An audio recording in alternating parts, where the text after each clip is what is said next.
Keeping an eye on Bitcoin moving higher today, the cryptocurrency surged last night on the announcement that the Switzerland-based bank UBS reached a deal to buy rival Credit Suisse. Also in focus is the potential rate pause or hike by the Federal Reserve. For more on what impact that's having on the crypto market, let's get to Yahoo Finance's David Hollerith. Hey, David. Hey, Rochelle. It's been a very interesting past 10 days, I guess we could say, for Bitcoin. It's been on a tear.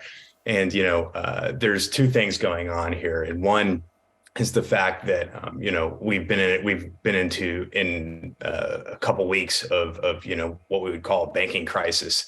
And that's obviously changed how the Federal Reserve might need to react in its upcoming rate hiking decision that's set for Wednesday. And so as a risk asset, a lot of analysts I'm speaking with, or I have been speaking with, have been saying that Bitcoin and other risk assets are poised to do well in the near term. Technology stocks have benefited a little bit from this, but Bitcoin by far has sort of outperformed other assets. Goldman Sachs put out a research note on Friday before Bitcoin sort of crossed this $28,000 hurdle, pointing out that it far and away was the best performing asset of 2023 so far, so year to date.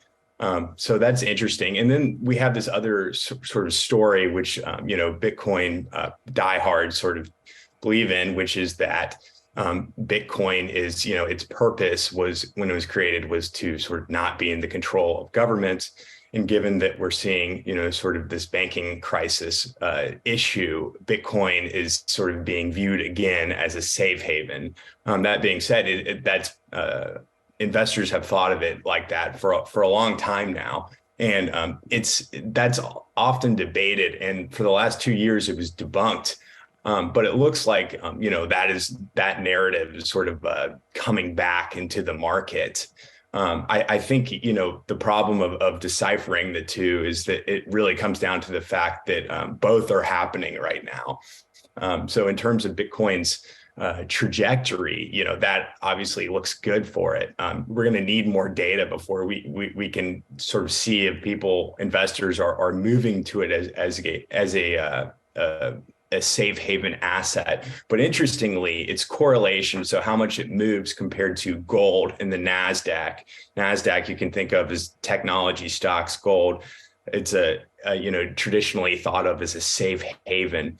Bitcoin has been correlating more with gold recently and less with the NASDAQ. So that's been a change that we've seen over the last 2 weeks, and we'll continue to watch that. But in general, Bitcoin compared to other crypto assets is definitely seeing the highest bid right now.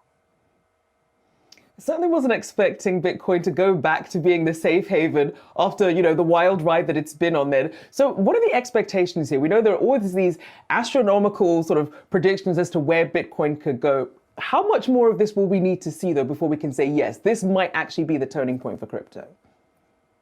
Yeah, it's a good question. I mean, I think if you're looking at the crypto market, Bitcoin including, about a month ago, things didn't necessarily look so bright.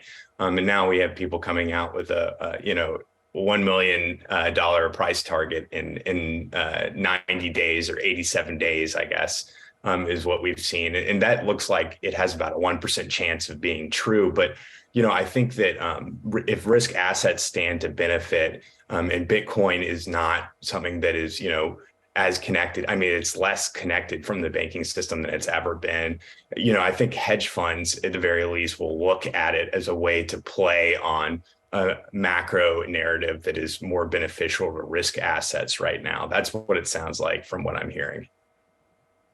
Certainly one to watch, and we'll see what happens when we get that rate pause or hike, whatever the rate announcement ends up being from Jay Powell this week. Yahoo Finance's David Hollerith, thank you for that breakdown.